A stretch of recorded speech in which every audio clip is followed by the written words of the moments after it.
আজকে আমি তোমাদেরকে পেঁপে আলুর তরকারি কিভাবে নিরামিষ করব না আমিষ তৈরি করে তোমাদেরকে দেখাবো। কি কি এর মধ্যে দিব সবটাই তোমরা দেখতে পাবে। এখানে বড় সাইজের একটা আলু আর আধখানা হচ্ছে পেঁপে, আর দুটো বড় সাইজের মাঝারি সাইজের হচ্ছে দুটো পেঁয়াজ আর পরিমাণ মতো আদা। আর মশলা এর ভেতর কী কী দিই তোমাদেরকে সবটাই দেখাবো। এবার আমি চলো কেটে নিয়ে আসি, এটা কীভাবে কাটবো সেটাও দেখাবো। এখানে আমি কী দেবো বলো তো, খানিকটা গোটা জিরে, মৌরি, ধনে, এখানে এলাচ, লবঙ্গ, দারচিনি আর পরিমাণ মতো আদা। এইগুলো আমি একটু কাঠখোলায় সব নেড়ে নেব, আদাটাকেও নেড়ে নেব আমি এইগুলো। আর কি কি ফোড়ন দিই সেটাও দেখাবো। কড়াই গরম হয়ে গেছে, আমি দিয়ে দিলাম, এটা হালকা নেড়ে নেব। এরপরে আমি আদা লঙ্কাটাও কড়াইয়ে নেড়ে নেব। এই দেখো পরিমাণ মতো আদা আর লঙ্কাটা কড়াই আমি নেড়ে নেব। দেখো এটা আমার হয়ে গেছে। এবার আমি ঢেলে নিই, দিয়ে শিলনোড়ায় এটা বেটে নেব। দেখো এবার আমি এইটাকেও নেড়ে নেব খানিকটা, হালকা কাঠখোলায়। এটাও আমার নাড়া হয়ে গেল। তোমরা বুঝতে পারছো কি জানি না। এবার কড়াটা আমার গরম হয়ে গেছে, তেলটা দিয়ে দেবো। তেল দিয়ে দিলাম, এখানে আমি জিরে ফোড়ন দিয়ে দিলাম, শুকনো লঙ্কা, তেজপাতাটা আমি দিয়ে দিলাম।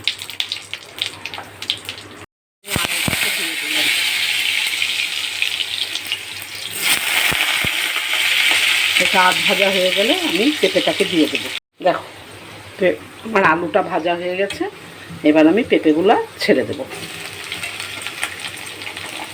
পেঁপেগুলো যখন আধ ভাজা হয়ে যাবে তখন আমি পেঁয়াজটা দিয়ে দেবো। পেঁয়াজটা কীভাবে কেটেছি তোমাদেরকে দেখালাম। ছোট ছোট না, একটা পেঁয়াজ আমি 8 ভাগ করেছি। এবার এটা আঁচটাকে একটু বাড়িয়ে দেবে। এইটা আমি এবার একটু ব্রাউন কালার করে ভেজে নেব। আমার ভাজা হয়ে গেছে প্রায়। এবার আমি পেঁয়াজটা দিয়ে দিলাম মাঝখানে ফাঁকা করে। পেঁয়াজটা কিন্তু গোটা গোটাই থাকবে, আলুর মতো মুখে পড়বে আর খুব ভালো লাগবে। এটা লুচি, পরোটা, রুটি, ভাত তুমি যা দিয়ে খাবে সেটা দিয়ে ভালো লাগবে। আমার এটা ভাজা হয়ে গেছে। এবার আমি মশলাটা দিয়ে দিলাম।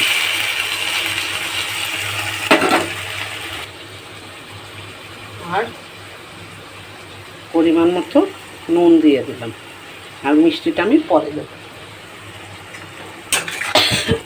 এখানে আমি কাশ্মীরি লঙ্কার গুঁড়ো ব্যবহার করব না,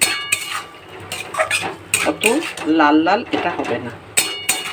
এবার আমি হালকা আঁচে ঢাকা দিয়ে এগুলোকে সেদ্ধ করে নেব।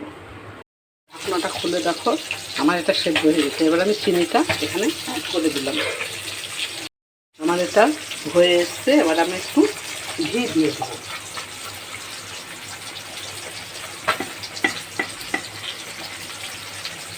এই দেখো পরিমাণ মতো আমি ঘি দিয়ে দিলাম। এবার আমি উনুনের আঁচটাকে বাড়িয়ে দেবো, একটু কষিয়ে। তোমরা যে যেরকম, কেউ শুকনো খাবে শুকনো নামাবে। আমাদের এটা কিন্তু কমপ্লিট হয়ে গেল। আর কেউ যদি একটু রস রস খেতে চায় তাহলে এটা আমি পরোটা দিয়ে খাবো, তো তাই একটু রস রসই করবো। দেখো সামান্য পরিমাণে আমি একটু জল দেবো, অল্প দিয়ে এটা একটু ভেজে ভেজে করে নামিয়ে দেবো।